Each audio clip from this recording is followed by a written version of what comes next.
Breaking news नाज़रीन सां share कयूं। क़ौमी असेंबली भारतीय अगराई ख़िलाफ़ ठाराव मंज़ूर करे वरितो आहे। ठाराव में चयो वियो आहे त पाकिस्तान हर क़िस्म जी दहशतगर्दी जी मज़म्मत करे थो।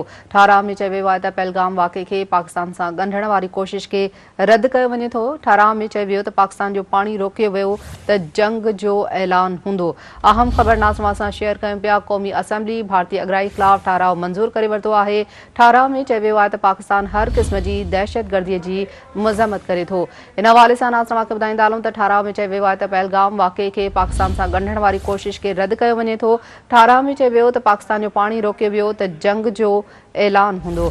अपडेट कयूं पिया अहम ख़बर जे हवाले सां। क़ौमी असेंबली भारतीय अगराई ख़िलाफ़ ठाराव मंज़ूर करे वरितो आहे। ठाराव में चयो वियो आहे त पाकिस्तान हर क़िस्म जी दहशतगर्दी जी मज़म्मत करे थो।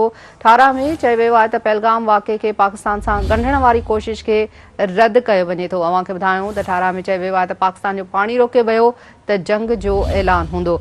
ब्रेकिंग न्यूज़ नाज़रीन सां शेयर करे रहिया आहियूं। अपडेट कंदा हलूं त क़ौमी असेंबली भारतीय अगराई ख़िलाफ़ ठाराव मंज़ूर करे वरितो आहे। ठाराव में चयो वियो आहे त पाकिस्तान हर क़िस्म जी दहशतगर्दी जी मज़म्मत करे थो।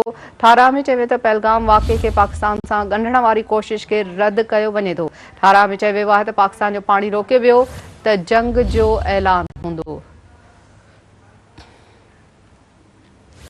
अहम ख़बर नाज़रीन सां शेयर करे रहिया आहियूं। क़ौमी असेंबली भारतीय अगराई ख़िलाफ़ ठाराव मंज़ूर करे वरितो आहे। ठाराव में चयो वियो आहे त पाकिस्तान हर क़िस्म जी दहशतगर्दी जी मज़म्मत करे थो। ठाराव में चयो वियो त पहलगाम वाक़े खे पाकिस्तान सां ॻंढण वारी कोशिश खे रद्द कयो वञे थो। ठाराव में चयो वियो त पाकिस्तान जो पाणी रोकियो वियो त जंग जो ऐलान हूंदो।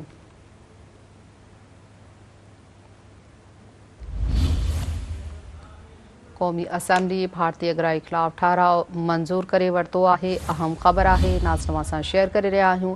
ठाराव में चयो वियो त पाकिस्तान हर क़िस्म जी दहशतगर्दी जी मज़म्मत करे थो। अव्हांखे ॿुधायूं पिया ठाराव में चयो वियो आहे त पहलगाम वाक़े खे पाकिस्तान सां ॻंढण वारी कोशिश खे रद्द कयो वञे थो।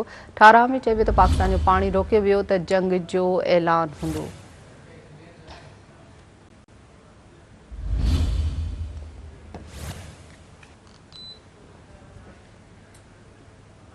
ब्रेकिंग न्यूज़ नाज़रीन सां शेयर करे रहिया आहियूं। अपडेट कंदा हलूं त क़ौमी असेंबली भारतीय अगराई ख़िलाफ़ ठाराव मंज़ूर करे वरितो आहे।